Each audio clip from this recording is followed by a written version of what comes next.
Right there, we're looking at the river. It's a little dam here. There you can see the flowing water. But as I pan over to the left, all that white there in front of the trees, that is a river. I've never seen it like this before. Yeah, this is amazing. This is nothing to drive in. This is amazing. And my hands are frozen. I'm going to take some stills, and then I'm going to go get some nice, hot, warm tea. Have a good day.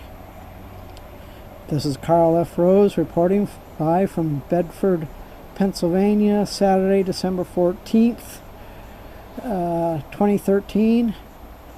God bless you all. God bless where you happen to be. God bless the country you live in. God bless America. And